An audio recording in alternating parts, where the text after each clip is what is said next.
بسم الله والصلاة والسلام على رسول الله وعلى آله وصحبه أجمعين. I'm Dr. Tariq Madani, Professor of Medicine and Infectious Diseases and Chairman of the Infection Control and Environmental Health Unit at King Abdulaziz University. Just to explain to you what we mean by waste. Waste is divided into two main types: the regular waste or the general waste, like for example tissue, cans, anything that is not generated from a clinical service or from a patient should be disposed of in regular waste bags or regular waste bins. The bags that we use for the general waste are the black bags, like this one, or white bags. So white bags and yellow and black bags are used for regular or general waste.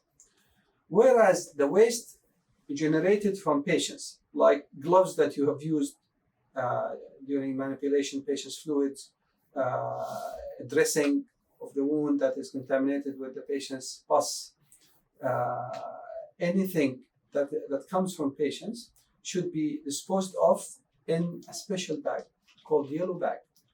These bags is only dedicated for the clinical waste, what we call clinical waste, and they have this sign, the biohazard sign, and these waste, the clinical waste, are disposed of separately from the general waste. These waste are picked up by a special company and they are disposed of safely in special areas in the city. Whereas this one, the regular waste, are taken off by the municipality and they are disposed of with the other regular waste of the city. The other thing that you need to know about the waste management is the disposal of sharps and needles. You should always dispose of sharps and needles in special containers that are puncture proof, like this one, for example. This is a puncture proof sharp container where you have to put your sharps and needles inside them until they are about 2/3 or 3/4 full.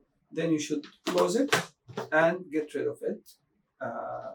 It's again picked up by a special company and disposed of safely by a special company.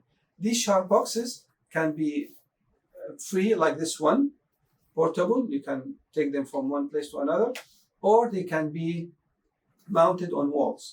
So in each patient's room, you will see wall-mounted sharp containers that can be used to dispose of sharps and needles into them. One more point to emphasize is that you should not dispose of regular waste in the clinical waste bag, because the company that disposes of the clinical waste bags charge us by kilograms.